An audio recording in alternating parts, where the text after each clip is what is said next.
হে WhatsApp guys, তো স্ক্রিনে দেখতে পাচ্ছেন ফটোটি কীরকম অসাধারণ দেখতে লাগছে। তো এরকম ফটো এডিটিং করতে চাইলে এই ভিডিওটি ফুল দেখতে হবে। তো লাস্ট টার্গেট, সর্বপ্রথমে আপনার ফটোটি পিকচার অ্যাপসে শেয়ার করে নেবেন।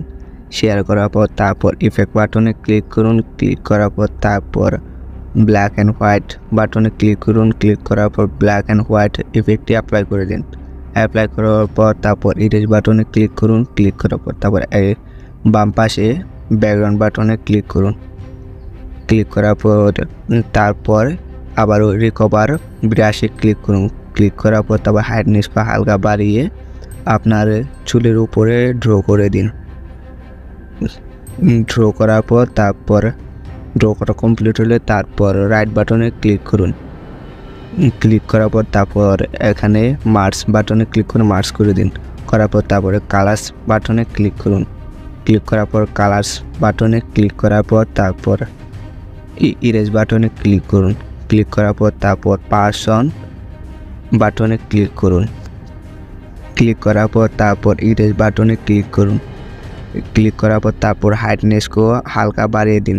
বাড়ানোর পর তারপর আপনার ফেসের ওপর থেকে এই কালারটি ইরেজ করে দিন। তো আমি এখানে ভিডিও ফাস্ট করে দিতেছি, ততক্ষণ আপনারা চ্যানেলটি সাবস্ক্রাইব করে রাখুন।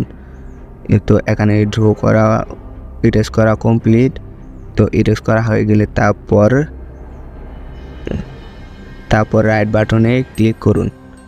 তো তারপরে হিউ আপনার মনে মতো করে দিন। তো আমি এখানে হলুদ কালার সিলেক্ট করে দিছি। সিলেক্ট করে দেওয়ার পর তারপর রাইট বাটনে ক্লিক করে ডান করে দিন। দেওয়ার পর তারপর আবার টুলস বাটনে ক্লিক করুন। ক্লিক করার পর তারপর অ্যাডজাস্ট বাটনে ক্লিক করুন। ক্লিক করার পর ব্রাইটনেসকে হালকা বাড়িয়ে দিন এবং স্যাচুরেশনকে হালকা মাইনাস করে দিন। মাইনাস করে দেওয়ার পর তারপর ডান পাশে ইরেজ বাটনে ক্লিক করুন। ক্লিক করার পর তারপর ইনভাইট করে দিন। করে দেওয়ার পর রিকভার বাটনে ক্লিক করে হাইটনেসকে হালকা বাড়িয়ে দিন। বাড়ানোর পর তারপর আপনার ফেসের ওপরে ড্র করে দিন।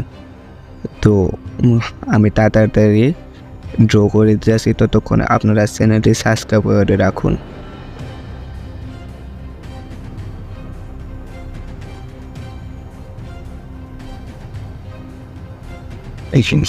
তো এখানে ড্র করা শেষ। ড্র করার পর তারপর রাইট বাটনে ক্লিক করে ডান করে দিন। ডান করার পর তারপর আবারও এখানে স্যাচুরেশন আমরা মনোমতো করে দিন। তো আমি হালকা কমিয়ে দিচ্ছি। করার পর রাইট বাটনে ক্লিক করে ডান করে দিন। ডান করার পর সেভ বাটনে ক্লিক করে ফটোটি সেভ করে দিন। তো ভিডিওটি ভালো লাগলে একটি লাইক করে দিবেন এবং চ্যানেলটি সাবস্ক্রাইব করতে ভুলবেন না। নোটিফিকেশন অল করে দিন।